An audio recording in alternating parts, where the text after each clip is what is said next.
जिंदगी में हम किसी भी काम को शुरू करने से पहले कई बार सोचते हैं। और क्या सोचते हैं? सोचते हैं कि हार गया तो क्या होगा। ये जो सोच है इसको कैसे बदला जाए, आज इसी पर सुनाता हूं एक छोटी सी कहानी। हाय गाइस, मेरा नाम है आरजे कार्तिक। ये कहानी एक स्टैंड अप कॉमेडियन की, एक ऐसा स्टैंड अप कॉमेडियन जो बड़ा पॉपुलर होता जा रहा था। उसके शोज के लिए भीड़ लगती थी, टिकट्स के लिए मारामारी होती थी, लोग चाहते थे कि एक बार जाकर के सेल्फी क्लिक करवा लें, एक बार जाकर के उससे मिल लें। धीरे धीरे धीरे उसकी पॉपुलैरिटी बढ़ती चली जा रही थी। कई सारी मैगजीन्स उसका इंटरव्यू करना चाहती थी। एक बार एक मैगजीन को उसने अपॉइंटमेंट दी, रिपोर्टर आया और आकर के सवाल जवाब करने लगा।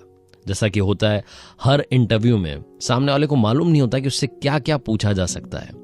वैसे ही एक बाउंसर इस मैगजीन के रिपोर्टर ने स्टैंड अप कॉमेडियन की तरफ दे मारा।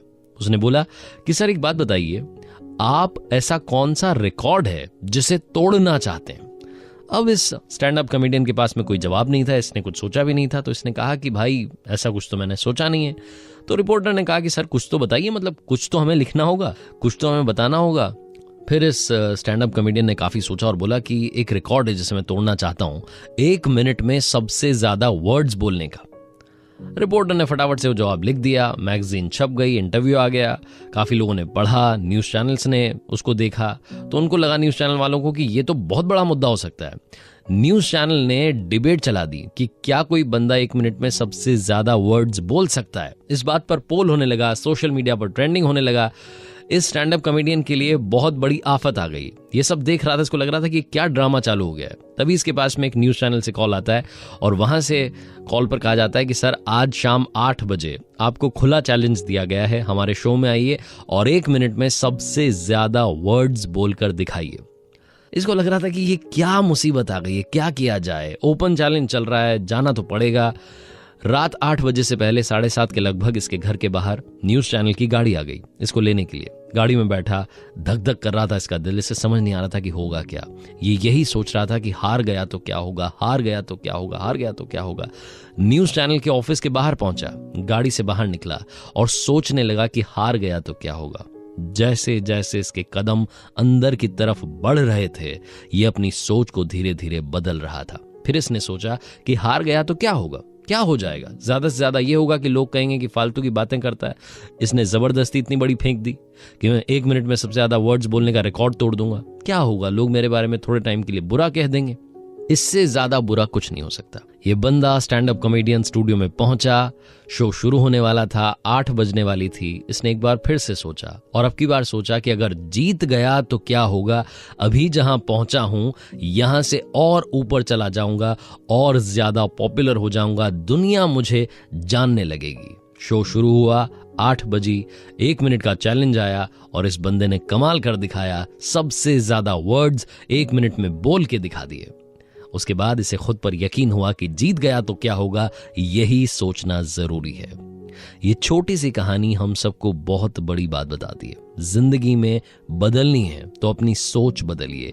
कई बार हम यही सोचते रह जाते हैं कि हार गया तो क्या होगा, और वो जो सोच रहे होते हैं धीरे धीरे धीरे धीरे हम पर इतना हावी हो जाता है कि हमारे आसपास वही होने लगता है जो नेगेटिव हम सोच रहे थे। लाइफ में पॉजिटिव सोचना शुरू कीजिए। जीत गया तो क्या होगा, जब ये फीलिंग आपके अंदर आएगी तो ऐसी कोई मंजिल नहीं जो आप पा नहीं सकते। आरजे कार्तिक बस यही कहेगा, कर दिखाओ कुछ ऐसा कि दुनिया करना चाहे आपके जैसा। किसी ने बड़े कमाल की बात कही है कि मांगना ही छोड़ दिया हमने वक्त से, क्या पता उसके पास इनकार का भी वक्त ना हो।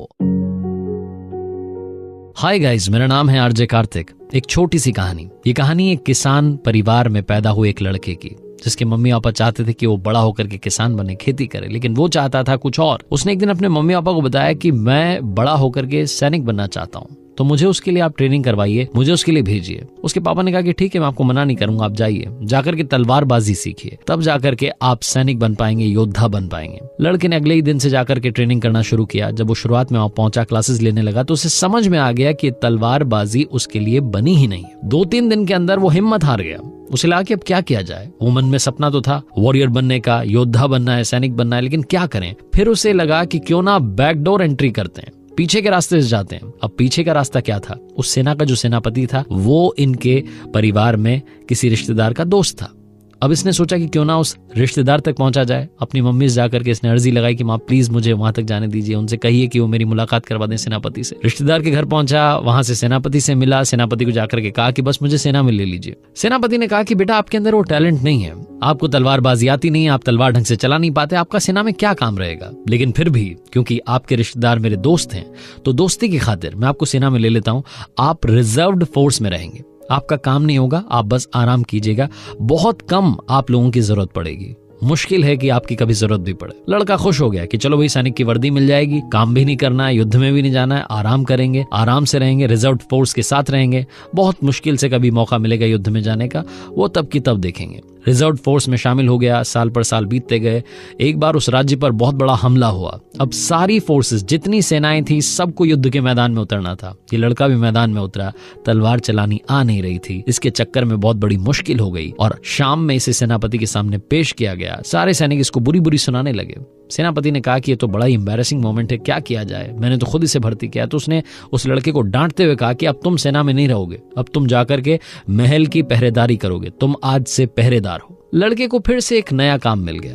अब उसे पहरेदार बनना था। अब वो सोच रहा था कि ये तो बड़ा अच्छा हुआ, सेनापति से मैंने अर्जी लगाई थी तो सैनिक बना था, रिजर्व फोर्स में था, काश मेरी बात एक बार यहाँ के राजा से हो जाए, फिर तो कमाल ही हो जाएगा। साल पर साल बीतते गए, महल के सामने खड़ा हुआ पहरेदारी करता रहा, लेकिन कभी भी राजा से मुलाकात नहीं हो पाई। बूढ़ा हो चला था, सर्दी की शाम थी, पतली सी वर्दी पहन करके पहरेदारी कर रहा था। पता नहीं कहां से किस्मत चमकी, उस दिन राजा साहब वहां से निकले। उनके साथ में ज्यादा सैनिक नहीं थे तो उनकी भी नजर पड़ गई। एक पहरेदार ठिठुर रहा है, वृद्ध सा, बूढ़ा सा। राजा उसके पास आया और आकर के बोला कि आपको ठंड नहीं लग रही? तो उस पहरेदार ने कहा कि मुझे बड़ी ठंड लग रही है, लेकिन क्या करूं साहब, सालों से इसी वर्दी में सर्दी बिताता आ रहा हूं। राजा ने वादा कर दिया कि आप चिंता मत कीजिए, अभी मैं अंदर जाता हूं, वहां से आपके लिए एक अच्छा सा कंबल भिजवाता हूं। राजा साहब अंदर गए, व्यस्त हो गए, इस बात को भूल गए। सुबह सुबह सैनिकों ने जाकर के बताया कि राजा साहब आपने जिस पहरेदार को वादा किया था कंबल पहुंचाने का, उसकी रात में ठिठुरने की वजह से, सर्दी में ठिठुरने की वजह से मौत हो गई है। राजा दौड़ा चला आया, आकर के देखता है पहरेदार की लाश पड़ी हुई थी और लाश के पास में मिट्टी पर उंगली से कुछ लिखा हुआ था। वहां लिखा हुआ था कि राजा साहब, मैं सालों से सर्दी में रात बिताते चला आ रहा था, लेकिन कल रात में आपने कंबल का वादा किया और उस वादे के चक्कर में मुझे ज्यादा ठंड लगने लगी। मुझे लगा कि कंबल आएगा और उसी वादे के चक्कर में, उसी वादे के सहारे में रात बिताता रहा। मैं कमजोर पड़ता गया और अब मेरी जान जा रही है। छोटी सी कहानी बहुत बड़ी बात सिखाती है। सहारे इंसान को खोखला कर देते हैं। सहारे लेना बंद कीजिए, खुद की ताकत को आजमाना शुरू कीजिए, तभी आप कमाल कर पाएंगे। आरजे कार्तिक बार बार कहता है, फिर से कहूंगा, कर दिखाओ कुछ ऐसा कि दुनिया करना चाहे आपके जैसा।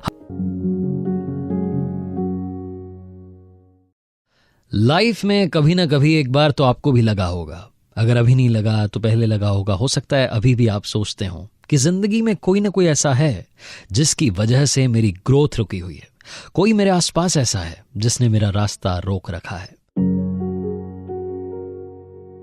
हाय गाइस, मेरा नाम है आरजे कार्तिक। अगर आपको लगता है कि आपका रास्ता किसी ने रोक रखा है तो ये कहानी सिर्फ और सिर्फ आपके लिए है। एक बार एक प्राइवेट कंपनी के दरवाजे के बाहर नोटिस बोर्ड पर एक लेटर चिपका। सुबह सुबह जब एम्प्लॉइज पहुंचे तो देख करके शॉक्ड रह गए। उस लेटर पर लिखा था कि आज उनकी डेथ हो गई है जिनकी वजह से आपका रास्ता रुका हुआ था, जिन्होंने आपकी ग्रोथ रोकी हुई थी, आज वो हमें छोड़कर चले गए हैं। ऑफिस के कॉन्फ्रेंस हॉल में अंतिम संस्कार की क्रिया शुरू होगी। फ्यूनरल के लिए ले जाएं उससे पहले आप अंतिम दर्शन कर सकते हैं, वहां डेड बॉडी रखी हुई है। ऐसा करके पूरा उस पर लिखा हुआ था। जैसे जैसे एम्प्लॉय सुबह आ रहे थे, पढ़ रहे थे, शॉक्ड हो रहे थे। पहली बात तो उन्हें दुख हो रहा था कि उनमें से कोई एक चला गया, कौन चला गया पता नहीं चल रहा था। दूसरी बात, वो ये जानने के लिए उत्सुक थे, एक्साइटेड थे कि कौन है जिसने हमारा रास्ता रोक रखा था, जो यहां से चला गया, हमें छोड़ करके चला गया। सारे एम्प्लॉयज ने ये चेक करने की कोशिश की कि जल्द से जल्द मालूम चल जाए, लेकिन ऑफिस में तैयारी कुछ इस तरीके से की गई थी कि एक बार जो कॉन्फ्रेंस हॉल में जा रहा था, जब वो बाहर निकल रहा था तो दूसरे किसी व्यक्ति के संपर्क में आ नहीं पा रहा था। लाइन बड़ी लंबी लग चुकी थी, सिक्योरिटी बुलानी पड़ गई, धीरे धीरे एक एक करके लोग जाने लगे। जब वो अंदर जा रहे थे और जब बाहर निकल रहे थे तो उनके चेहरे पर उदासी थी, गमगीन थे। ऐसा लग रहा था कि उन्हें कोई बहुत बड़ा झटका लगा है। उसी ऑफिस में एक बंदा ऐसा था जो दिन भर इस बात से परेशान रहता था कि मेरा काम फलाना की वजह से नहीं हो पाता, उसकी वजह से नहीं हो पाता, इसकी वजह से नहीं हो पाता। वो बड़ा खुश हो रहा था, उसे लग रहा था कि चलो यार फाइनली कोई तो गया जिसने मेरा रास्ता रोक रखा था। उसकी बारी आई, वो कॉन्फ्रेंस हॉल में गया, अंदर जाकर के देखता है कि एक कॉफिन रखा हुआ था। वो गया, जाकर के कॉफिन को उठाया, जैसे ही उसने ढक्कन खोला वो शॉक्ड रह गया। वहां अंदर कोई भी बॉडी नहीं थी। उस कॉफिन में मिरर लगा हुआ था और उस मिरर के पास में एक कागज चिपका हुआ था। उस लेटर पर लिखा था कि जिंदगी में आप ही हैं जिसने आपका रास्ता रोक रखा है। आपने खुद की ग्रोथ को रोका हुआ है। आपको अपनी उन कमजोरियों को पहचानने की जरूरत है। ये पढ़ने के बाद वो व्यक्ति शर्म से लाल हो गया। उसे उस दिन समझ में आया कि वो दिन भर जो कमियां निकालता रहता था, आखिर में कमी तो उसी में थी। छोटी सी कहानी बहुत बड़ी बात सिखाती है। जिंदगी में कमी हर किसी के अंदर है। उस कमी को ढूंढना शुरू कीजिए, ना कि आप दिन भर ये कहते रहें कि हमारे ऑफिस में माहौल सही नहीं है, मैं पढ़ाई नहीं कर पाता क्योंकि घर का माहौल ठीक नहीं है, घर में शोर मचता रहता है। ऑफिस का माहौल ठीक तब होगा जब आप अंदर से ठीक होंगे, अपने आप को तैयार करेंगे। जिंदगी में इंसान हमेशा अंदर की कमजोरियों से हारता है, इसलिए खुद को तैयार कीजिए और आसपास के माहौल को दोष देना बंद कीजिए, क्योंकि वो आप ही हैं जिसने अपना रास्ता रोक रखा है। आरजे कार्तिक बस यही कहेगा, कर दिखाओ कुछ ऐसा कि दुनिया करना चाहे आपके जैसा। किसी ने बड़े कमाल की बात कही है कि यूं ही नहीं होती जिंदगी में तब्दीलियां, रोशन होने के लिए मोम को भी पिघलना पड़ता है। हाय गाइस, मेरा नाम है आरजे कार्तिक। एक छोटी सी कहानी। ये कहानी है राजा विक्रम की। राजा विक्रम को अपने राज्य में उत्तराधिकारी का चुनाव करना था। बड़ा आसान होता अगर उनके बच्चे कम होते, लेकिन उनके 100 बच्चे थे। अब 100 बच्चों में से किसी एक को चुनना बड़ा ही मुश्किल टास्क था। रानी को भी सभी बच्चों से बराबर प्यार था, राजा को भी सभी बच्चों से बराबर प्यार था। रानी ने एक बार सुझाव दिया कि क्यों ना हम राज्य के टुकड़े कर दें, सब बच्चों में बराबर हिस्सा बांट दें।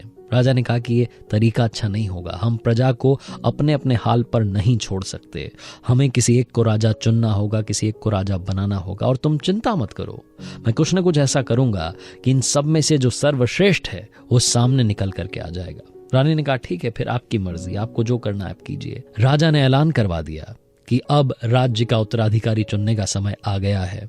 सभी राजकुमारों के लिए एक भोज रखा जाएगा और उसके बाद में उत्तराधिकारी का चुनाव कर लिया जाएगा। अब प्रजा चक्कर में पड़ गई कि कोई प्रतियोगिता तो रखी नहीं है, सिर्फ भोज रख दिया है। अब खाना खाने से कैसे पता चलेगा कि कौन सा राजकुमार अच्छा है?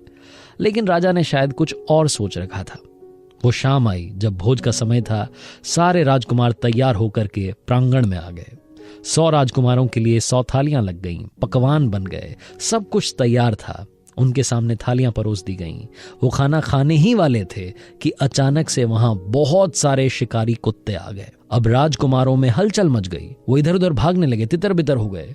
कुछ डर करके भाग गए, कुछ शिकारी कुत्तों का शिकार करने के लिए निकल पड़े। कुल मिलाकर के युद्ध सा माहौल बन गया।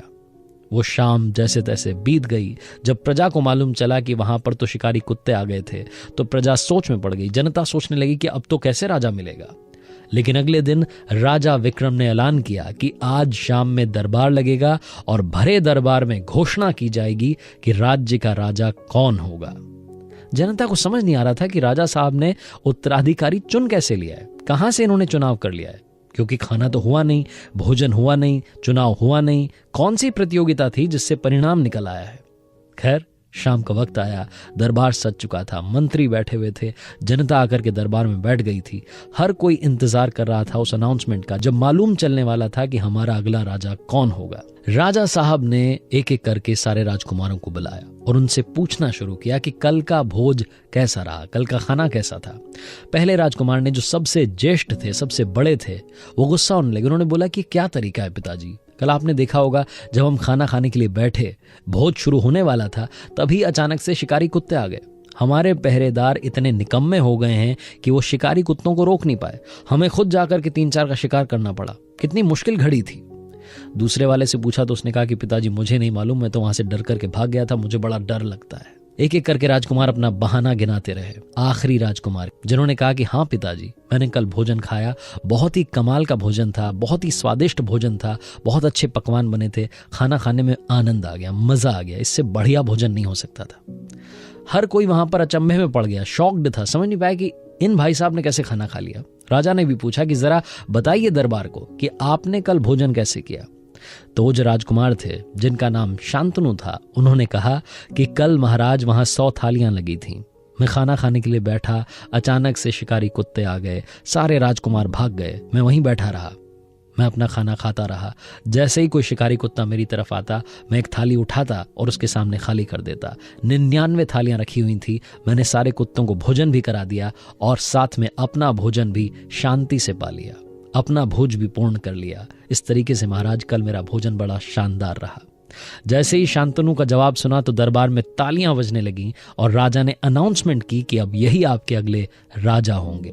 छोटी सी कहानी बहुत बड़ी बात सिखाती है। लाइफ में प्रॉब्लम्स हर किसी के हैं, बहुत सारी समस्याओं का पहाड़ हम सब के सामने खड़ा है। हम जिंदा हैं तब तक समस्याएं रहेंगी, जिस दिन समस्याएं खत्म हो जाएंगी शायद हम भी खत्म हो जाएंगे। इसलिए जिंदगी में समस्याओं से घबराना, उनके बारे में बात करना बंद कीजिए। बात करनी है तो प्रॉब्लम्स की नहीं, सॉल्यूशंस की कीजिए, आपको सॉल्यूशन जरूर मिलेगा। आरजे कार्तिक बस यही कहेगा, कर दिखाओ कुछ ऐसा कि दुनिया करना चाहे आपके जैसा। हरिवंश राय बच्चन साहब एक बात कहा करते थे और इसी बात को बच्चन साहब, अमिताभ बच्चन साहब कई बार रिपीट करते हैं कि मन का हो तो अच्छा और मन का ना हो तो बहुत ज्यादा अच्छा, क्योंकि जब आपके हमारे मन का नहीं होता तो ऊपर वाले के मन का होता है और वो कभी किसी का बुरा नहीं करते। हाय गाइस, मेरा नाम है आरजे कार्तिक। एक छोटी सी कहानी इसी बात पर। ये कहानी एक ऐसे व्यक्ति की जो गांव से शहर आया था, नौकरी के लिए लगातार इंटरव्यूज दे रहा था, लेकिन उसका सिलेक्शन नहीं हो रहा था। उसे लग रहा था कि अब वापस गांव चले जाना चाहिए। एक आखिरी मौका उसके पास बचा था, एक आखिरी इंटरव्यू बाकी था। वो कंपनी में पहुंचा, लंबी लाइन थी, उसका नंबर आया, उससे सवाल जवाब किए गए। काफी सारे सवाल जवाब के बाद उसे लगा कि अब उसका सिलेक्शन हो जाएगा। उसने सभी सवालों के सही जवाब दिए। तभी इंटरव्यूअर ने पूछा कि आपकी ईमेल आईडी क्या है। इस व्यक्ति के पास में अपनी कोई ईमेल आईडी नहीं थी। इसने कहा कि मेरे पास कोई ईमेल आईडी नहीं है। इसे वहां से रिजेक्ट करके भेज दिया गया। इसे कहा गया कि आपके पास ईमेल आईडी नहीं है और आप यहां जॉब करना चाहते हैं। उस कंपनी से बाहर निकला तो दरवाजे पर खड़ा होकर के सोचने लगा कि क्या किया जाए। लगातार मुझे फेलियर मिल रहा है, लगातार मुझे निराशा हाथ लग रही है। कोई भी व्यक्ति वहां होता, उसके दिमाग में 40-50 उल्टे ख्याल आते। इसके दिमाग में भी ख्याल आने ही वाले थे कि अचानक से इसका हाथ अपनी पॉकेट की तरफ गया। इसने देखा कि इसके पास में 100 रुपए का एक नोट रखा था। ये व्यक्ति वहां से सीधा चला गया सुपरमार्केट। वहां जाकर के टमाटर खरीदे और उसी शहर के कॉलोनी में जाकर के टमाटर बेचना शुरू किया। शाम तक इसके सारे टमाटर बिक चुके थे। 120 रुपए इसकी जेब में थे। अगले दिन फिर से इसने ऐसा ही किया। 120 रुपयों से टमाटर खरीदे, फिर से बेचना शुरू किया। शाम तक 150 रुपए कमा चुका था। इस तरीके से रोजाना पैसे बढ़ते गए, बचत होने लगी। धीरे धीरे धीरे साल 2 साल के अंदर इसने अपनी एक छोटी सी दुकान खोल ली। 4-5 साल के अंदर बिजनेस इतना ग्रो कर गया कि अपना खुद का एक छोटा सा सुपरमार्केट खोल लिया। काफी सालों तक यही बिजनेस करता रहा। धीरे धीरे उस शहर में इसका एक बहुत बड़ा सुपरमार्केट खुल चुका था। हर किसी को लगता था कि ताजी सब्जियां चाहिए, अच्छी सब्जियां चाहिए तो इन्हीं के सुपरमार्केट में जाना होगा। एक दिन ये बैठा हुआ था, इसको ख्याल आया कि क्यों ना इतने बड़े बिजनेस का इंश्योरेंस करवाया जाए। इतना बड़ा बिजनेस खुल चुका है, इसका इंश्योरेंस करवाना बहुत ज़रूरी है। इसने एक इंश्योरेंस एजेंट को कॉल किया और कहा कि आप आइए, मुझे अपने बिजनेस का इंश्योरेंस करवाना है। वो एजेंट वहाँ पहुँचा। वहाँ पहुँच करके सारी जानकारी लेने लगा, फॉर्म फिलअप करने लगा और आखिरी में पूछता है कि सर आपकी ईमेल आईडी क्या है। तो ये जो बिजनेसमैन था, जो कि इतना बड़ा व्यापारी बन चुका था, सब्जियों का इतना बड़ा सुपरमार्केट था, इसने कहा कि मेरे भाई मेरी कोई ईमेल आईडी नहीं है। अगर मेरी ईमेल आईडी होती तो आज तुम यहां बैठ करके मेरे सुपरमार्केट का इंश्योरेंस नहीं कर रहे होते। इंश्योरेंस एजेंट को ये बात समझ में नहीं आई क्योंकि उसे पुरानी कहानी मालूम नहीं थी, लेकिन आपको समझ में आई होगी। कई बार हमारे मन का नहीं होता है। जब आपके मन का ना हो तो इंतजार कीजिए, ऊपर वाले के मन का जरूर होगा। और कोशिश कीजिए, कई सारे रास्ते आपके आसपास खुले हैं, उनमें से सबसे अच्छा रास्ता चुनिए और उस पर चल कर दिखाइए। कर दिखाओ कुछ ऐसा कि दुनिया करना चाहे आपके जैसा। किसी ने बड़े कमाल की बात कही है कि खुद को खुश रखने के तरीके ढूंढें, क्योंकि तकलीफें तो आपको ढूंढ ही रही हैं।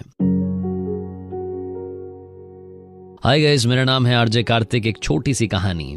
ये कहानी एक बूढ़ी अम्मा की, जिनकी फैमिली में अब कोई नहीं बचा था। जिस फ्लैट में वो रहती थी उसकी ईएमआई चुकाना अभी भी बाकी था, लोन चल रहा था।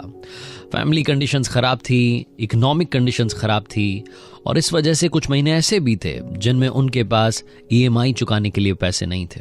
उस बिल्डिंग के ओनर ने नोटिस दे दिया कि आपको अब ये फ्लैट खाली करना होगा, क्योंकि हम ऐसे व्यक्ति को यहाँ नहीं रख सकते जिनके पास में पैसा भी नहीं है।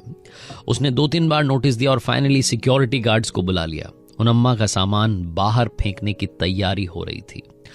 वो फूट फूट करके रो रही थी। उन्हें समझ नहीं आ रहा था कि क्या हो रहा है उनकी लाइफ में। तभी अचानक से उस सीन में एक ऐसे बंदे की एंट्री होती है जो कि सब कुछ पलट देता है। सूटेड बूटेड बंदा आता है और आकर के सिक्योरिटी गार्ड्स को पेपर दिखाता है। सिक्योरिटी गार्ड्स वहां से चले जाते हैं। अम्मा पूछती हैं कि आप कौन हैं और कहां से ऊपर वाला बनकर मेरी लाइफ में आए हैं। तो वो बंदा बताता है कि माँ, आप शायद भूल गई, लेकिन मैं आपको कभी नहीं भूल सकता। ये फ्लैट मैंने अपने नाम किया है और उसके बाद फिर से आपके नाम कर दिया है, क्योंकि आप आज से 30 साल पहले मेरी लाइफ में ऊपर वाला बनकर आई थी। आपको शायद याद नहीं होगा, आप और आपके पति एक बार मार्केट में कुछ शॉपिंग करने के बाद में बाहर निकले थे एक मॉल से, और बाहर फुटपाथ पर मैं पड़ा हुआ था। गंदे कपड़े थे, भीख मांग रहा था।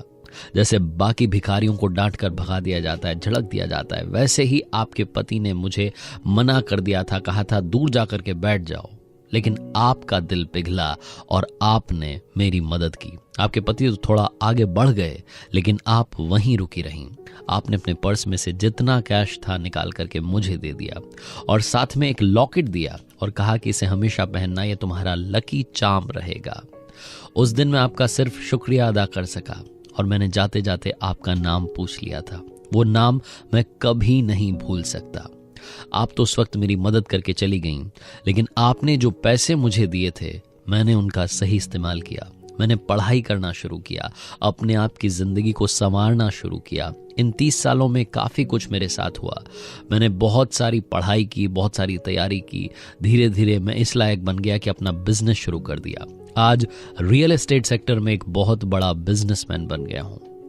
कल मेरे ऑफिस में लैपटॉप पर एक फाइल खुली हुई थी जिसमें उन लोगों के नाम थे जिनके फ्लैट्स खाली करवाए जाने थे। अचानक से वो नाम मुझे दिखा जिसने मेरी जिंदगी बदल दी। आपके बारे में सारी डिटेल्स निकलवाई और यहाँ पहुँच गया। फटाफट से फ्लैट खरीदा और ये फ्लैट फिर से आपके नाम कर दिया। आपने मेरी जिंदगी संवारी थी। मैं नहीं चाहता कि अब इस उम्र में आपकी कोई जिंदगी बर्बाद करे। ये लॉकेट जो कि आपने मुझे उस वक्त दिया था, ये लकी चार्म वाला लॉकेट अब मैं आपको दे रहा हूं। आप हमेशा मुस्कुराएं मां, मेरी बस यही आपके लिए कामना है। छोटी सी कहानी बहुत बड़ी बात सिखाती है। जिंदगी में दुआएं कमाइए, क्योंकि पैसा तो हर कोई कमाता है। जब आप दुआएं कमाएंगे तो पैसा अपने आप बढ़ता चला जाएगा। आप खुद समझ नहीं पाएंगे, इतनी कृपा आपकी लाइफ में अचानक आने लगेगी। लाइफ में गुड विशेस का होना बहुत ज्यादा जरूरी है। और याद रखना, ज्ञान सबके पास है, बांटनी हो तो मुस्कान बांटिएगा। कर दिखाओ कुछ ऐसा कि दुनिया करना चाहे आपके जैसा। किसी ने बड़े कमाल की बात कही है कि काश जिंदगी में समस्याएं भी व्हाट्सएप स्टेटस की तरह होती, जो 24 घंटे में खुद ब खुद डिलीट हो जाती। हाय गाइस, मेरा नाम है आरजे कार्तिक। एक छोटी सी कहानी। ये कहानी गरीब परिवार में रह रहे बच्चे की, जिसकी फैमिली में खाने पीने के लाले थे, जिसके परिवार में बहुत कम पैसा था। एक दिन पिताजी ने इस बच्चे को बुलाया और कहा कि बेटा एक काम करना, ये पुरानी सी टी शर्ट है, इसको आज मार्केट में जाकर के बेच करके आना। क्या लगता है आपको कितने की होगी? उस बच्चे ने टी शर्ट को देखा और बोला कि $1 की होगी। तो पापा ने कहा बेटा आपको आज इसे $2 में बेच करके आना है। लड़के को समझ नहीं आया कि पापा ने कौन सा टास्क दिया। फिर उसे याद आया कि उसकी फैमिली कंडीशंस बहुत खराब थी। तो उसने सोचा कि फैमिली की मदद करने का इससे बढ़िया मौका नहीं मिलेगा। वो लड़का बाहर जा चुका था, आसपास ढूंढने लगा किसको बेचूं किसको बेचूं। फिर उसे लगा कि टी शर्ट तो वाकई में बहुत गंदी है, इसको $2 में तो कोई नहीं खरीदेगा। वो लड़का वापस घर में आया। घर में जो पुराने कपड़े रखे थे उसके नीचे उस टी शर्ट को रख दिया। उनके घर में आयरन तो थी नहीं, प्रेस करने का इससे बढ़िया तरीका नहीं था। वो टी शर्ट थोड़ी सी ठीक हो गई, उसकी सलवटें मिट गई। अब वो टी शर्ट को लेकर के स्टेशन पहुंच गया, वहां जाकर के बेचने की कोशिश करने लगा। शाम तक फाइनली वो टी शर्ट बिक गई, $2 में बेच दी। घर आया, पापा को आकर के $2 दिए। लड़के को लगा कि पापा खुश होंगे, लेकिन पापा ने कोई रिएक्शन नहीं दिया, पापा चुप रहे। अगले दिन पापा ने फिर से एक पुरानी टी शर्ट निकाली और इस लड़के से कहा कि बेटा आज आपको फिर से ये टी शर्ट बेचने के लिए जाना है, और आज $2 में नहीं बल्कि $20 में ये $1 वाली टी शर्ट बेच करके आनी है। आप ही ने बताया था कि $1 की है, अब $1 वाली टी शर्ट आप $20 में बेच करके आएंगे। लड़के को अब की बार तो कुछ समझ में नहीं आ रहा था, पूरा ब्लैंक था, उसे समझ नहीं आ रहा था क्या करना है। फाइनली उसने फिर से अपना दिमाग लगाया, तो उसको लगा कि एक काम करता हूँ। उसके घर में एक पुराना मिकी माउस का स्टिकर रखा था, उसने उस टी शर्ट पर उस मिकी माउस के स्टिकर को चिपका दिया। वो टी शर्ट अब मिकी माउस वाली बन गई थी। वो लड़का उस टी शर्ट को लेकर के गया और एक बड़े से स्कूल के सामने खड़ा हो गया, जहां पर अमीरों के बच्चे पढ़ा करते थे। स्कूल की छुट्टी हुई, सारे बच्चे बाहर निकले, उनके मम्मी पापा उन्हें लेने के लिए आए हुए थे। उनमें से एक बच्चे की नजर पड़ी इस टी शर्ट पर जिस पर मिकी माउस बना था। उस बच्चे ने अपने पापा से जिद की कि पापा मुझे वो टी शर्ट चाहिए। पापा ने देखा कि एक छोटा सा बच्चा टी शर्ट बेचने के लिए खड़ा हुआ है। वो आए, उन्होंने देखा कि टी शर्ट बड़ी अच्छी थी, मिकी माउस का स्टिकर था, बड़ी क्रिएटिविटी दिखाई गई थी, तो बड़े खुश हुए। उन्होंने $20 भी दिए और साथ में $5 की टिप दी कि बेटा ये आपके लिए। अब वो $1 की टी शर्ट ये लड़का $25 में बेच चुका था। इसे लग रहा था कि आज तो पापा बहुत ज्यादा खुश होंगे। ये पहुंचा घर पर, जाकर के पापा को बताया कि पापा $1 वाली टी शर्ट आज $25 में बेच दी है। पापा ने कोई रिएक्शन नहीं दिया, ना खुश हुए ना दुखी हुए, चुप रहे। अगले दिन फिर से उन्होंने एक पुरानी टी शर्ट निकाली, वही $1 वाली टी शर्ट, और बच्चे से कहा कि बेटा आज आपको इस टी शर्ट को $200 में बेच करके आना है, और मुझे पूरी उम्मीद है कि आप ये करके दिखाओगे। लड़के के पसीने छूट गए, उसे समझ नहीं आ रहा था कि पापा कौन सा टास्क दे रहे हैं। रोजाना मुझसे कह रहे हैं कि जाओ इतने में बेच करके आओ, इतने में बेच करके आओ। फिर उसे अपनी फैमिली कंडीशन से याद आई। उसे लगा कि हमारे परिवार में वाकई पैसे की जरूरत है, मुझे फैमिली की मदद करनी होगी। जब मैं $1 की टी शर्ट को 25 में बेच सकता हूं तो 200 में भी बेच सकता हूं। लड़का बाहर बाजार में निकला और आसपास देखने लगा। उसकी नजर पड़ी उनके शहर में एक बड़ी एक्ट्रेस आने वाली थी एक स्टोर के इनॉग्रेशन के लिए। लड़का वहीं पहुंच गया। वहां पहुंचा तो देखता है कि लंबी भीड़ लगी हुई थी। उस लंबी सी भीड़ में से छोटा बच्चा था, इधर से उधर से घुसता हुआ आगे निकल गया। वहां एक्ट्रेस आई हुई थी, वो इनॉग्रेशन करने वाली थी। तभी ये लड़का चिल्लाने लगा, मैम मैं आपका बहुत बड़ा फैन हूँ। तो एक्ट्रेस ने देखा कि एक छोटा सा बच्चा आवाज लगा रहा है, उनके बारे में अच्छी अच्छी बातें कर रहा है, कॉम्प्लीमेंट दे रहा है, तो उन्होंने उस बच्चे को आगे बुला लिया। उस बच्चे के पास में एक टी शर्ट थी। उसने कहा कि मैम क्या आपका ऑटोग्राफ इस पर मिलेगा। उस एक्ट्रेस ने उस पर अपने साइन कर दिए।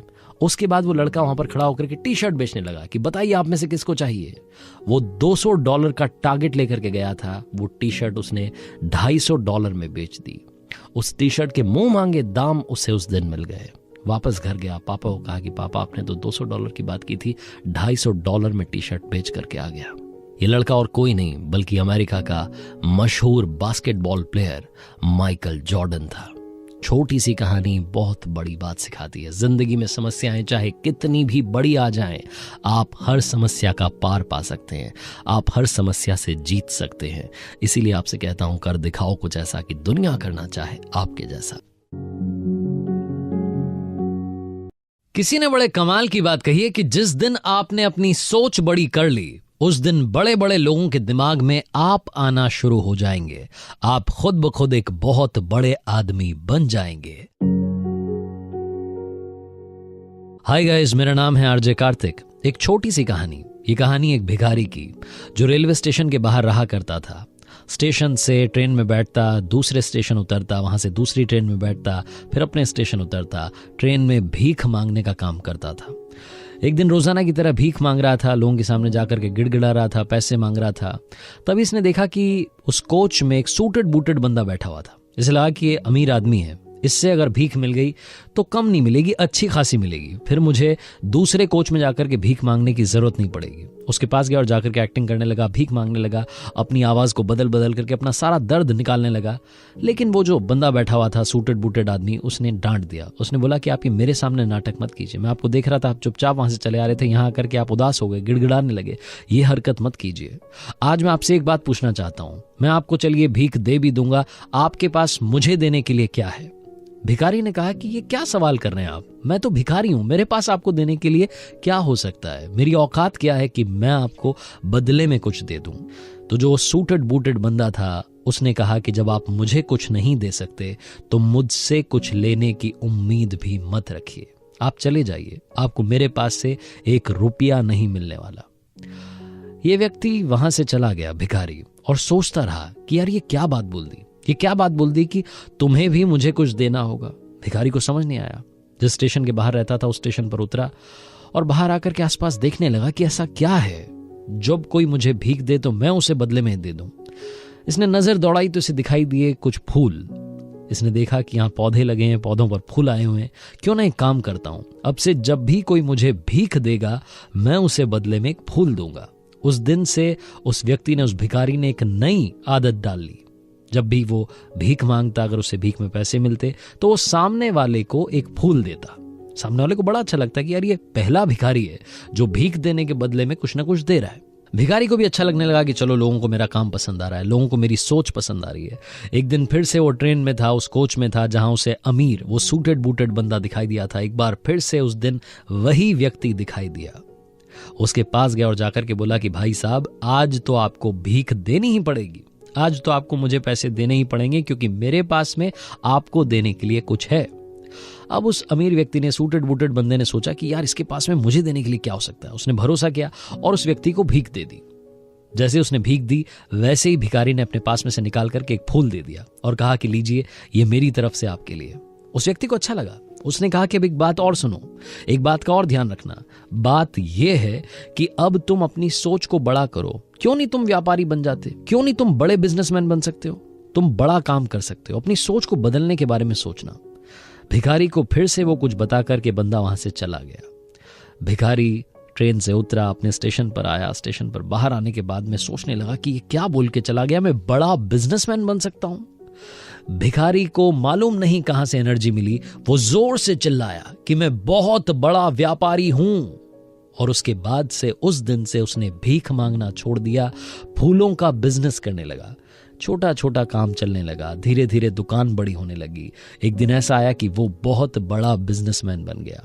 रेलवे स्टेशन पर इस तरफ से एक सूटेड बूटेड बंदा आ रहा था, इस तरफ से ये भिखारी जो कि अब बड़ा आदमी बन चुका था ये जा रहा था। वही व्यक्ति इससे फिर से टकराया जिसने इसे काफी कुछ सिखाया था। उसको जाकर के बोला कि भाई साहब नमस्ते, पहचाना, मैं वही भिखारी। तो उसने कहा कि नहीं नहीं, मैं आपको कहाँ पहचाना, आपसे कब मिला हूं मैं।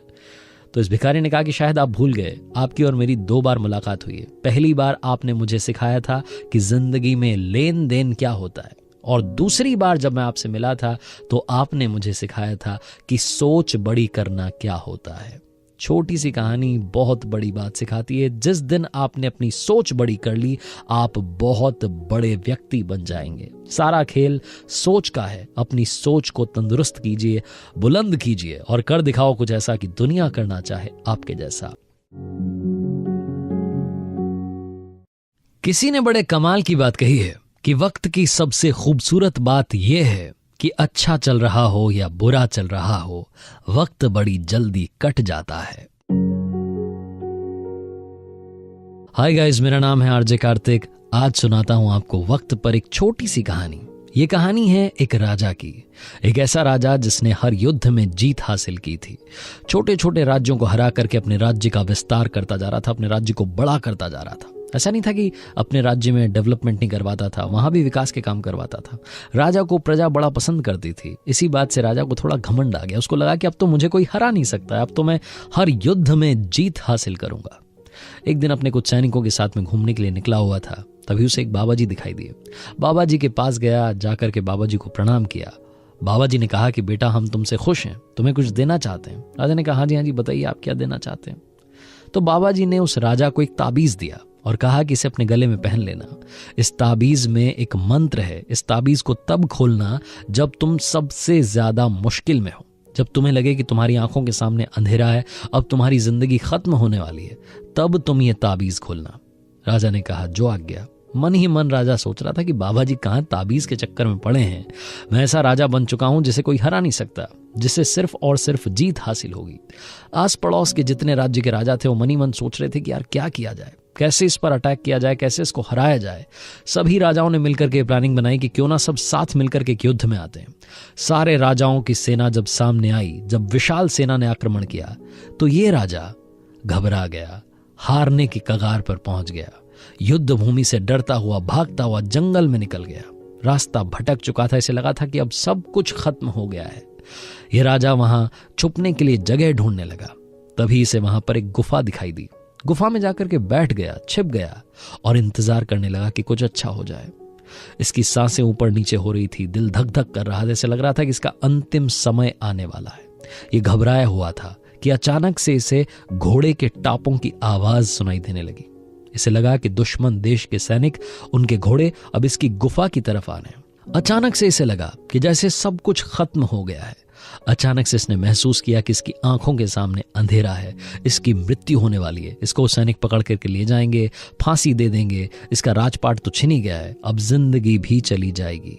ये राजा निराशा की तरफ जाता जा रहा था।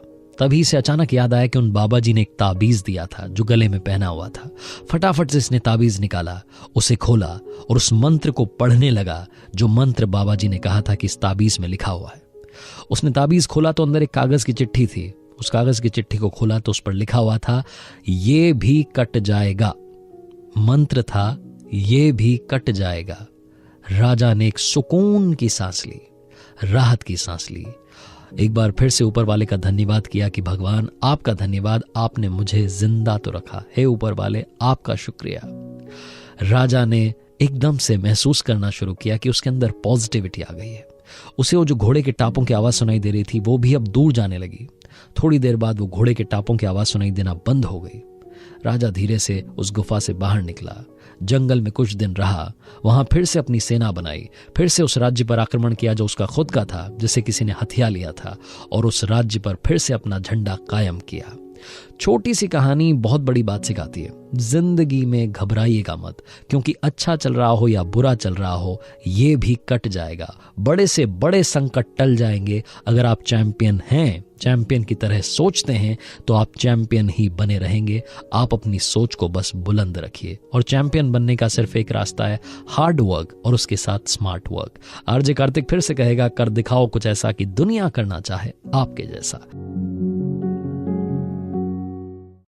किसी ने बड़े कमाल की बात कही है कि जिंदगी में जो भी होता है अच्छे के लिए होता है। हाय गाइस, मेरा नाम है आरजे कार्तिक। ये कहानी है अकबर और बीरबल की। आपने बड़े सारे उनके किस्से सुने होंगे, लेकिन ये वाला मजेदार है। एक बार बादशाह अकबर को लगा कि क्यों ना बेगम के लिए सेब काटा जाए, तो उन्होंने चाकू मंगवाया, एप्पल मंगवाया। अब उनको चाकू चलाने की आदत तो थी नहीं, कभी उन्होंने कोई सब्जी नहीं काटी थी, फल नहीं काटा था। वो जब सेब काट रहे थे, अचानक से उनके अंगूठे में चोट लग गई, खून निकलने लगा। तो बड़ी जोर से चिल्लाए और फटाफट से वैद्य को बुलाया गया, दवाइयां मंगवाई गईं। लेकिन इस सब के बीच में जब वो चिल्ला रहे थे, दर्द से कराह रहे थे, जब वो दर्द में थे, उनके ठीक पास में बीरबल खड़ा हुआ था, क्योंकि जहां अकबर होते थे वहां बीरबल होता था। तो बीरबल ने कहा कि जहां पनाह आप इतना क्यों दर्द में हैं? याद रखो, जिंदगी में जो भी होता है अच्छे के लिए होता है। बादशाह को गुस्सा आ गया। उन्होंने बोला कि ये क्या मूर्खता है, यहां मुझे चोट लगी है और तुम अपना ज्ञान देने से पीछे नहीं रह रहे। तुम यहां भी अपना ज्ञान दे रहे हो, यहां भी तुम कह रहे हो कि जो होता है अच्छे के लिए होता है। बादशाह इतने गुस्से में थे कि उन्होंने बीरबल को कारागार में डालने के लिए कह दिया। सैनिकों से कहा कि इनको ले जाकर के कारागार में डाल दो, मुझे इनकी शक्ल नहीं देखनी, मुझे ऐसे व्यक्ति से बात नहीं करनी। जब मैं दर्द में हूं तो ये मुझे कह रहा है कि जो होता है अच्छे के लिए होता है। इस बात को कई महीने बीत गए। एक बार बादशाह अकबर अपने कुछ सैनिकों के साथ में जंगल में शिकार करने गए। शिकार का पीछा करते करते कब वो सैनिकों से बिछड़ गए, उन्हें खुद समझ नहीं आया। वो शिकार करते करते जंगल में अकेले चले जा रहे थे। तभी उन्हें वहां कबीले वालों ने पकड़ लिया, और जब कबीले वालों ने पकड़ लिया तो उन्होंने बताया कि मैं बादशाह हूं, जहां पनाह हूं। तो उन्होंने कहा कि होंगे अपने घर के, यहां पर आपको जहां पनाह नहीं है, यहां हमारा हुक्म चलता है, आपको हमारे साथ चलना होगा। जब ये वहां पहुंचे तो जाकर के देखते हैं कि कबीले वालों ने बलि चढ़ाने की तैयारी कर रखी थी। इन्हें समझ नहीं आ रहा था कि ये क्या होने वाला है, जहां पनाह की बलि दी जाएगी। ये बोलते रहे लेकिन इनकी किसी ने नहीं सुनी। जब बलि चढ़ाने की तैयारी होने लगी तब कबीले वालों में से एक ने देखा कि इनके अंगूठे में चोट लगी हुई थी। तो उसने अपने बाकी साथियों से कहा कि ये तो खंडित है, इसकी तो बलि नहीं चढ़ाई जा सकती, इसको तो पहले से चोट लगी हुई है। कबीले वालों ने बादशाह अकबर को वहां से रवाना कर दिया, वहां से छोड़ दिया। जब ये वापस अपने राजमहल की तरफ आ रहे थे तो सोच रहे थे कि बीरबल ने जो कहा था वो बिल्कुल ठीक कहा था, जिंदगी में जो होता है वो अच्छे के लिए होता है। ये अगर चोट नहीं लगी होती तो मेरी यहां पर बलि चढ़ जाती। लेकिन इनके दिमाग में अब दूसरी बात चलने लगी कि चलो मेरे साथ में तो ये हुआ, मेरे साथ में तो अच्छा हुआ, लेकिन बीरबल के साथ क्या हुआ, उसको तो मैंने वहां कारागार में डाला हुआ है। महल में पहुंचे, फटाफट से कारागार में गए, जाकर के बीरबल को सारी कहानी सुनाई कि भाई ये मेरे साथ में हुआ, लेकिन अब ये बताओ कि तुम्हारे साथ में अच्छा क्या हुआ, तुम्हें तो मैंने जेल में डाल रखा है। तो बीरबल ने कहा कि जहां पनाह, मेरे साथ तो सबसे अच्छा हुआ, क्योंकि जहां आप जाते हैं वहां मैं आपके साथ जाता हूं। अगर आपकी बलि नहीं चढ़ाई होती, आप खंडित थे, तो बलि किसकी चढ़ती? आपके अपने बीरबल की। आपने तो मेरी जान बचा ली जहां पनाह, आपका जितना शुक्रिया अदा करूं उतना कम होगा। छोटी सी कहानी बहुत बड़ी बात सिखाती है। जिंदगी में हमेशा याद रखना, जो होता है अच्छे के लिए होता है। उस वक्त शायद हमें समझ में नहीं आता, लेकिन कुछ सालों के बाद में अगर हम फिर से पीछे देखें तो हमें लगता है कि ठीक ही हुआ था। आरजे कार्तिक बस यही कहेगा, उम्मीद रखिए, हौसला रखिए, कर दिखाओ कुछ ऐसा कि दुनिया करना चाहे आपके जैसा। किसी ने बड़े कमाल की बात कही है कि अगर आपको वो फसल पसंद नहीं जो आप काट रहे हैं, तो उन बीजों की जांच कीजिए जो आप बो रहे हैं।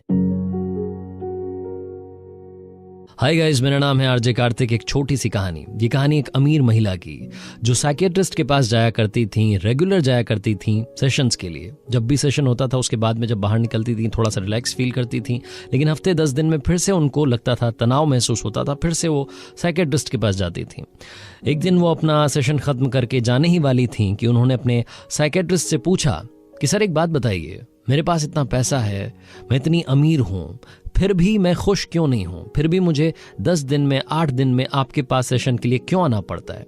तो जो साइकियाट्रिस्ट थे उन्होंने कहा कि मैम आप फिर से बैठिए, आधे घंटे का वक्त और लगेगा। एक छोटी सी कहानी आपको और सुनाऊंगा, और ये कहानी मैं नहीं सुनाऊंगा, ये कहानी सुनाने के लिए मैं बुलाता हूं किसी को। साइकियाट्रिस्ट ने आवाज लगाई। उनके घर में जो काम करने वाली अम्मा थी वो आई और आकर के नमस्ते करने लगी। साइकियाट्रिस्ट ने कहा कि मैम अब आप कहानी सुनेंगे, लेकिन ये कहानी अम्मा की होगी। अम्मा से कहा कि अम्मा बैठिए। अम्मा ने चेयर ली, वो बैठ गई और साइकियाट्रिस्ट ने कहा कि अम्मा बताइए, इन मैम को बताइए कि आपकी जिंदगी में क्या हुआ था और आज आप यहां तक कैसे पहुंची।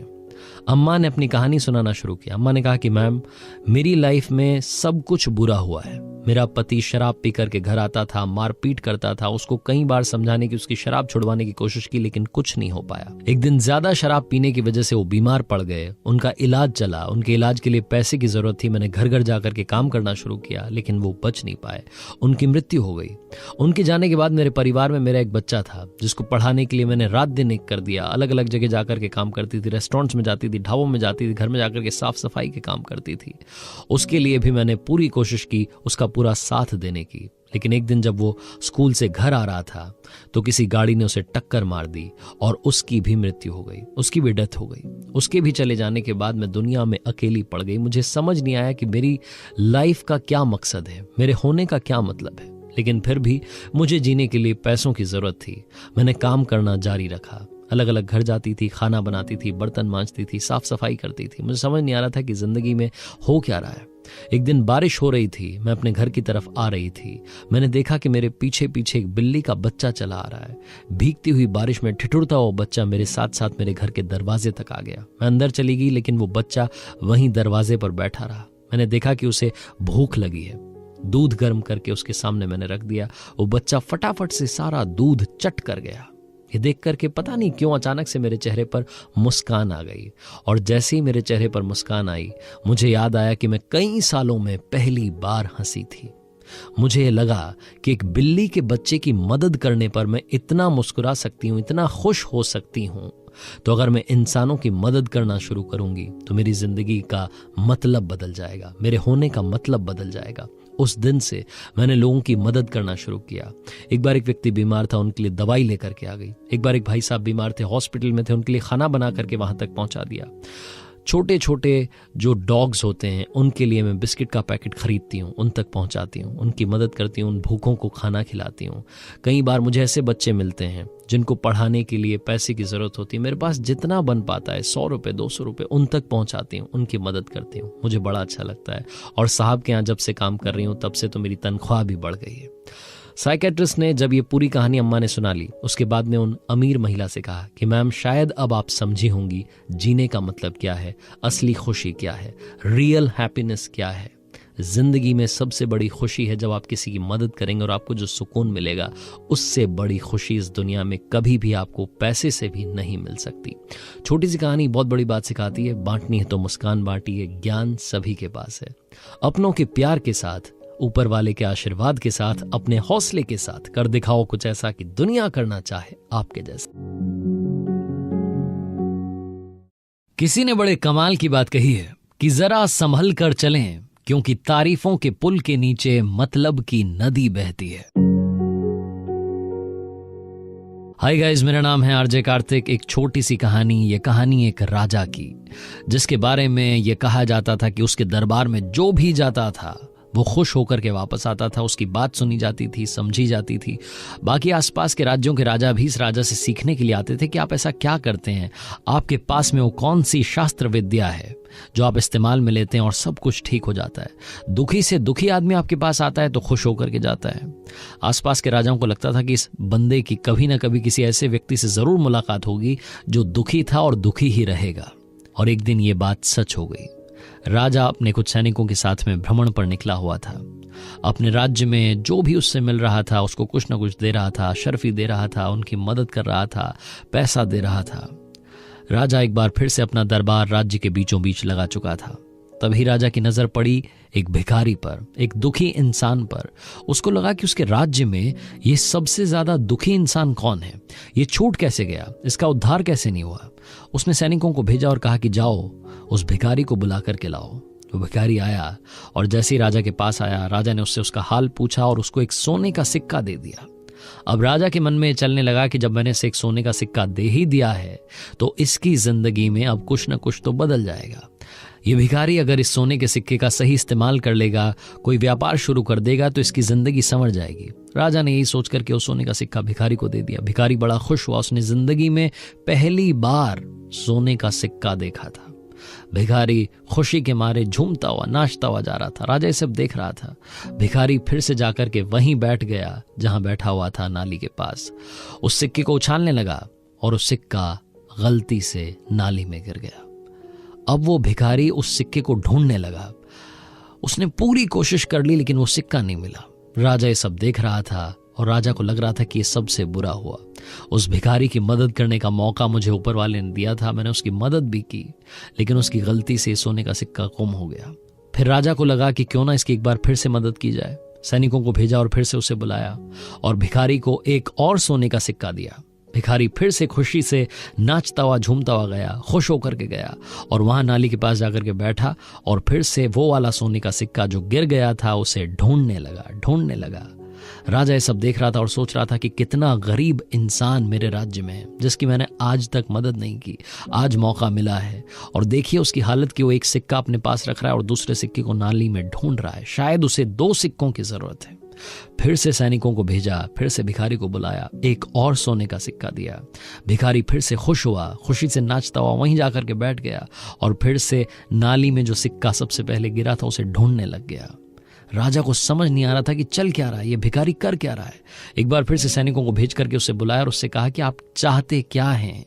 मुझे लगा था कि आपको 2 सोने के सिक्कों की जरूरत है, मैंने आपको 3 सोने के सिक्के दिए, एक नाली में गिर गया, फिर भी आपके पास 2 बाकी हैं, आप इससे अपनी जिंदगी संवार सकते हैं। भिखारी ने कहा कि नहीं साहब, मुझे तो वही वाला सोने का सिक्का चाहिए जो नाली में गिर गया था। छोटी सी कहानी, आपकी और हमारी कहानी। मैं सबकी बात नहीं कर रहा, लेकिन हम में से कुछ लोग ऐसे हैं जिनको बहुत सारे सोने के सिक्के ऊपर वाले ने दिए हैं, लेकिन हम उसी सोने के सिक्के के चक्कर में पड़े हैं जो कि नाली में गिर गया था। हम अपने उसी पास्ट में उलझे हुए हैं, आज भी उन्हीं बातों को लेकर के बैठे हुए हैं जो हमारा कुछ नहीं बिगाड़ सकती, क्योंकि वो बातें होकर के खत्म हो चुकी हैं। अगर आप अपने पास्ट में उलझे रहेंगे तो आज वर्तमान में जो खुशियां हैं, जो प्रेजेंट मोमेंट में आपको खुशी मिली है, उसको कभी जी नहीं पाएंगे। जिंदगी में असली खुशी वही है जो आज में है। आज की खुशियों को चेरिश करना शुरू कीजिए, उनके साथ जीना शुरू कीजिए। आने वाला कल खुशियों से भरा होगा। नाली में गिरे उस सिक्के को भूल जाइए, क्योंकि बहुत सारे सिक्कों की बरसात ऊपर वाला आपकी लाइफ में करने वाला है। आरजे कार्तिक बस यही कहेगा, हमेशा पॉजिटिव रहें, कर दिखाओ कुछ ऐसा कि दुनिया करना चाहे आपके जैसा। किसी ने बड़े कमाल की बात कही है कि किसको क्या मिला उसका कोई हिसाब नहीं, तेरे पास रूह नहीं, मेरे पास लिबास नहीं। हाय गाइस, मेरा नाम है आरजे कार्तिक। एक छोटी सी कहानी। ये कहानी एक राजा की जो अपने राज्य में बड़ा खुश था, जिसको लगता था कि उसके पास में खुशहाल प्रजा है, एक अच्छा परिवार है, एक अच्छा सा राज्य है। उसे लगता था कि उसके पास में बहुत सारा पैसा है। एक दिन अपने महल का दौरा कर रहा था, उसने देखा कि एक नौकर जो कि दीवार की साफ सफाई कर रहा था, वो उससे ज्यादा खुश था। वो गाना गुनगुना रहा था, मजे में अपना काम कर रहा था। राजा को यही बात बुरी लग गई। वो अपने महल में वापस गया, अपने कक्ष में गया, जाकर के उदास होकर के बैठ गया। रानी ने पूछा कि क्या बात हो गई, आप उदास क्यों हैं? तो राजा ने बताया कि एक नौकर जो कि छोटा सा काम कर रहा है, उसे क्या पैसे मिलते होंगे, इतनी कम तनख्वाह में खुश है। मैं राजा होकर के कई बार चिंताएं ले लेता हूँ। कई बार मुझे चिंता होती है कि राज्य में कहीं कुछ गलत तो नहीं हो गया। आस पड़ोस के राजाओं की चिंता ले लेता हूँ। मुझे समझ में नहीं आ रहा है कि वो इतना खुश कैसे हो सकता है। तो रानी ने कहा कि आप परेशान मत होइए, उसे बस 99 के फेर में पढ़ने दीजिए, सब कुछ ठीक हो जाएगा, आपकी चिंता दूर हो जाएगी। राजा ने कहा कि 99 का फेर क्या है? तो रानी ने कहा कि एक काम करते हैं, आज रात में आप किसी को उस नौकर के घर के बाहर भेजिएगा और उसके दरवाजे के बाहर एक पोटली रखवा दीजिएगा। उस पोटली में 99 सोने के सिक्के रखवा दीजिएगा। राजा ने कहा कि ठीक है, तुम जो कह रही हो ये करके देख लेते हैं। राजा ने वही किया।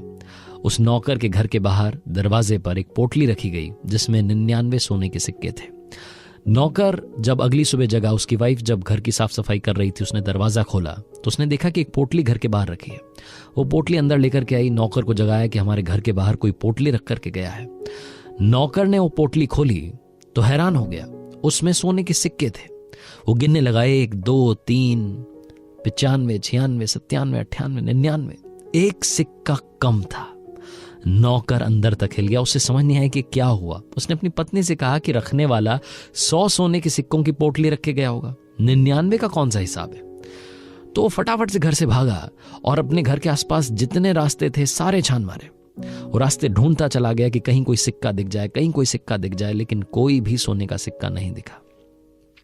उस पूरे दिन उसने अपने शहर के सारे रास्ते छान लिए, लेकिन वो सोने का सिक्का नहीं मिला। अगले दिन नौकरी पर वापस गया तो वहां उसको डांट पड़ी कि बिना बताए आपने छुट्टी कर ली। पूरे दिन उदास रहा। अगले 5-7 दिन तक उदासी से काम करता रहता था। राजा एक दिन फिर से घूमने के लिए निकले, अपने महल का दौरा कर रहे थे तो देखा कि वो नौकर बड़ी उदासी के साथ काम कर रहा है। अपनी वाइफ के पास गए और जाकर के बोलते हैं रानी को कि देखो, मैंने आज फिर से उस नौकर को देखा, आज वाकई में वो उदास था, ये हुआ क्या? तो रानी ने कहा कि अब वो उदास ही रहा करेगा, आप उसको एक और सोने का सिक्का पहुंचा देना ताकि उसकी वो जो लालसा है, वो जो चाहत है, वो मिट जाए। वो नहीं तो 99 के फेर में पड़ा पड़ा बर्बाद हो जाएगा। छोटी सी कहानी बहुत बड़ी बात सिखाती है। हम सब भी 99 के फेर में हैं। हमारे पास में काफी कुछ है जिसे हम इंजॉय नहीं करते, जिसके बारे में हम खुश नहीं होते। हम सब उस एक सोने के सिक्के के पीछे पड़े होते हैं और भूल जाते हैं कि हमारी लाइफ में बहुत सारी खुशियां पहले से हैं। जो मिला है उसमें संतुष्ट होइए और आने वाले कल के लिए तैयारी कीजिए। सपने देखना बुरी बात नहीं है, सपने देखिए और उनके लिए मेहनत कीजिए, लेकिन जो आज में है, जो आज की खुशियां हैं, उन्हें भी जीना शुरू कीजिए। इसीलिए आरजे कार्तिक कहता है, आज में खुश रहें, कल की तैयारी करें और कर दिखाओ कुछ ऐसा कि दुनिया करना चाहे आपके जैसा। किसी ने बड़े कमाल की बात कही है कि बहुत गुरूर था छत को छत होने पर, एक मंजिल और बनी और छत फर्श हो गई। हाय गाइस, मेरा नाम है आरजे कार्तिक। ये कहानी है एक गरीब परिवार की जो गांव में रहा करता था, जिनके बच्चे के बड़े बड़े सपने थे। इस परिवार में जो बच्चा था वो बड़ा होकर के इंजीनियर बनना चाहता था। वो इंजीनियरिंग की पढ़ाई करना चाहता था, कोचिंग करना चाहता था, आईआईटी में जाकर के पढ़ना चाहता था। इस परिवार के पास में इतना पैसा नहीं था। उस बच्चे ने जिद की, मम्मी पापा से कहा कि पापा एक बार मौका दीजिए, मुझे शहर जाने दीजिए, वहां पर कोई भी पार्ट टाइम जॉब करूंगा, पैसे कमाऊंगा, उसी पैसे से अपनी फीस भर दूंगा, आप पर कोई लोड नहीं आएगा, बस मुझे मौका दीजिए। मम्मी पापा इसकी जिद के आगे हार गए, इसे शहर भेज दिया। यहाँ आकर के ये एक बास्केटबॉल कोर्ट में साफ सफाई का काम करने लगा। वहां से जो पैसे मिलते थे उससे फीस भरता था, आईआईटी की कोचिंग कर रहा था। पढ़ने लिखने में बहुत अच्छा लड़का। हर शाम में बास्केटबॉल कोर्ट में जाता, वहां जाकर के देखता कि अमीर परिवार के बच्चे आते थे, वो आकर के बास्केटबॉल खेलते थे। कई बार इसका मन होता था, सपने तो देखता ही था, इसका मन होता था कि बास्केटबॉल खेलूं। एक बार इसने वहां जो बच्चे खेल रहे थे उनसे कहा कि भैया अगर आप एक बार मौका दें तो मैं भी खेलना चाहूंगा। उन्होंने इसकी हंसी उड़ा दी और इसे डांट करके भगा दिया। एक दिन ये रोजाना की तरह वहां साफ सफाई करने के लिए पहुंचा हुआ था, पत्ते उठा रहा था, झाड़ू लगा रहा था। तभी इसने देखा कि वहां पर वो बच्चे तो खेल ही रहे थे, एक कन्या भी आकर के बैठी हुई थी। एक लड़की वहां पर आई हुई थी। जो लड़के खेल रहे थे उनमें से किसी की गर्लफ्रेंड थी। उन लड़कों ने देखा कि ये साफ सफाई वाला लड़का आज फिर से आया है। उन्होंने इसको बुलाया और उनमें से एक, जिसकी की वो गर्लफ्रेंड थी, उसने अपनी गर्लफ्रेंड को दिखाने के लिए टशन दिखाते हुए इस लड़के को डांटना शुरू किया कि ढंग से सफाई करो। और सुनो, एक काम करते हैं, तुम रोज कहते हैं ना बास्केटबॉल खेलनी है, आ जाओ तुम बास्केट करके दिखा दो। इस लड़के को समझ में नहीं आया कि क्या हो रहा है। मतलब जो रोज भगा देते हैं, खेलने नहीं देते, आज वो खुद खेलने के लिए बुला रहे हैं। ये लड़का कोर्ट में पहुंचा और इसने कहा कि ठीक है भैया, मैं कोशिश करके देखता हूं। मैंने आज तक तो खेला नहीं, मुझे पता नहीं, बस आपको खेलते हुए देखता था, उसी से शायद कुछ बात बन जाए। इस लड़के ने बास्केट करने की कोशिश की, लेकिन बॉल कभी इधर जाती कभी उधर जाती, निशाने पर नहीं जा रही थी। वो सारे लड़के हंसी उड़ाने लगे। इस लड़के को समझ नहीं आ रहा था कि क्या हो रहा है, मेरा तो मजाक बन रहा है। ये फिर से उन बच्चों के पास गया, जाकर के बोला कि भैया एक मौका दीजिए, बस मुझे आधे घंटे का टाइम दीजिए, आप जो बोलेंगे, जहां से बोलेंगे वहां से बास्केट करके दिखाऊंगा। उन लड़कों को लगा कि अब तो चैलेंज दे रहा है, मतलब ये साफ सफाई करने वाला लड़का हमें चैलेंज दे रहा है। उन्होंने कहा ठीक है, तो आधा घंटा ले, उसके बाद में हम जहां से बोलेंगे वहां से बास्केट करके दिखाना। इस लड़के ने कहा कि ठीक है भैया। ये आधे घंटे के टाइम में फटाफट से उस बास्केटबॉल कोर्ट का जो ऑफिस था वहां पहुंचा, इंच टेप लेकर के आया। इसने जहां खड़ा था वहां से उस पोल की डिस्टेंस मेजर की। उसके बाद में जो पोल था जहां पर वो बास्केट लगी थी उसकी डिस्टेंस मेजर की। आईआईटी की पढ़ाई कर रहा था, फॉर्मूलाज लगाना शुरू किया। इसे समझ में आ गया कि कौन सा एंगल रखना है, कौन सा एंगल पर निशाना साधना है। उसके बाद में आधा घंटा खत्म हुआ। इसने उन बच्चों से जाकर के कहा कि अब बताइए कहां से बास्केट करनी है। और उसके बाद में तो जहां से बच्चे बोल रहे थे वहां से बास्केट कर रहा था। मतलब क्या हाफ कोर्ट, जहां से उन्होंने बोला वहां से इसने बास्केट करके दिखा दी। इसने अपना दिमाग लगाया, खुद को कमजोर नहीं समझा और उन अमीर बच्चों के सामने साबित कर दिया कि ताकत, काबिलियत हर किसी में होती है। छोटी सी कहानी बहुत बड़ी बात सिखाती है। जिंदगी में कभी भी खुद को कमजोर मत समझना। प्रैक्टिकल लाइफ में देखना, आपके पास में भी टैलेंट है, आपके पास में भी क्षमता है जिंदगी में आगे बढ़ने की। अगर आपको लगता है कि आप जिंदगी में थोड़ा सा पीछे चल रहे हैं, आपके सपने पूरे नहीं हो रहे हैं, तो एक बार अपने बारे में जानने की कोशिश कीजिएगा और समझिएगा कि आप किस में अच्छे हैं। जिस फील्ड में आप अच्छे हैं उसी में आगे बढ़ने की कोशिश कीजिएगा। आई एम श्योर आप कमाल कर जाएंगे। कर दिखाओ कुछ ऐसा कि दुनिया करना चाहे आपके जैसा।